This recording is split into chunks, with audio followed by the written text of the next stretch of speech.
حضرت عائشہ صدیقہ رضی اللہ تعالیٰ عنہا، میں اس کا مضمون واقعے کا بیان کرتا ہوں. سحری کا وقت تھا، لیٹ نائٹ کا ٹائم تھا.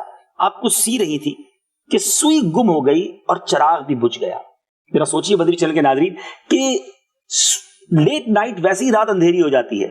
آج کل کے دور میں تو بہت ساری لائٹس ہیں، ہمارے موبائل میں لائٹس ہیں، لیکن اس زمانے میں تو ایسا نہیں تھا، چراغ ہی ہوتے تھے. چراغ گل ہو گیا، اندھیری رات تھی اور اس میں سوئی بھی گم ہو گئی. سوئی اتنی باریک ہوتی ہے کہ روشنی میں گم ہو جائے تو ملنا مشکل ہے، اندھیرے میں تو کوائٹ امپاسبل ہو جائے گا نا. اندھیرے میں کیسے ڈھونڈا؟ اب آپ فرماتی ہیں کہ اتنے میں نبی پاک علیہ الصلوۃ والسلام میرے گھر میں تشریف لے آئے.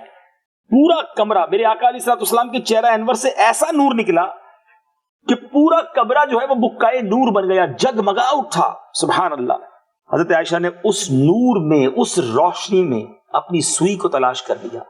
ٹرائی ٹو امیجن، سمجھنے کی کوشش کیجئے چہرہ انور کے نور کا عالم کیا تھا کہ پورا کمرہ ایسا روشن ہوا کہ بی بی عائشہ صدیقہ رضی اللہ تعالی عنہا نے اپنی سوئی تلاش کر لی.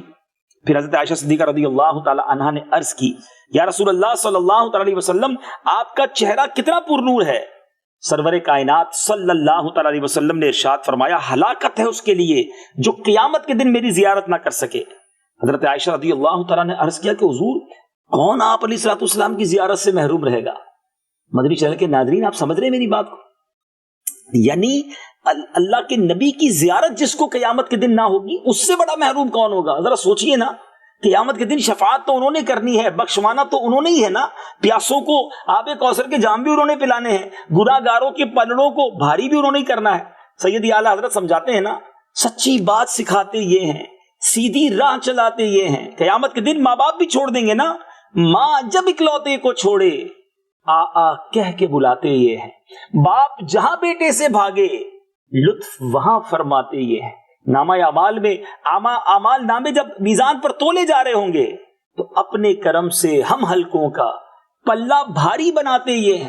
پیاس بڑی شدید کی ہوگی مگر ٹھنڈا ٹھنڈا میٹھا میٹھا پیتے ہم ہیں، پلاتے یہ ہیں. پل صراط سے گزرنا ہوگا مگر سلم سلم کی ڈھارس سے پل سے پار چلاتے یہ ہیں. یعنی تمام مقامات پر کام آنے والی ذات سرور کائنات علیہ الصلوۃ والسلام کی ہوگی. اور اگر کسی کو قیامت کے دن نبی پاک صلی اللہ تعالی علیہ وسلم کا دیدار ہی نہ ملا، اس سے بڑا محروم کون ہوگا؟ بی بی عائشہ نے کہا، حضور وہ کون ہوگا جو قیامت کے دن آپ کا دیدار نہیں کر سکے گا؟ اب آپ سمجھ رہے ہوں گے میری بات، یہ کتنی بڑی محرومی ہوگی اس شخص کے لیے.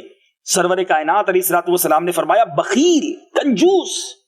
بی بی عائشہ نے پوچھا کہ حضور وہ بخیل کون ہوگا؟ میرے آقا مدینے والے مصطفیٰ صلی اللہ تعالی علیہ وسلم نے فرمایا، وہ جو میرا نام سن کر مجھ پر درود نہ بھیجے. اے مدنی چینل کے ناظرین، میرے میٹھے اسلامی بھائی، خدارا اس کو ایزی مت لیجیے. کہیں ایسا نہ ہو کہ قیامت کے دن شرمندگی کا سامنا ہو.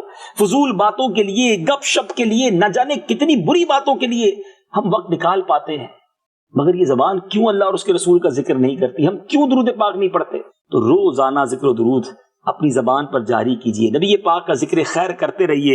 انشاءاللہ دنیا میں بھی خیر اور آخرت میں بھی خیر ہمارا مقدر رہے گی. صلو علی الحبیب صلی اللہ تعالی علی محمد. مجھے اپنی اور ساری دنیا کے لوگوں کی اصلاح کی کوشش کرنی ہے.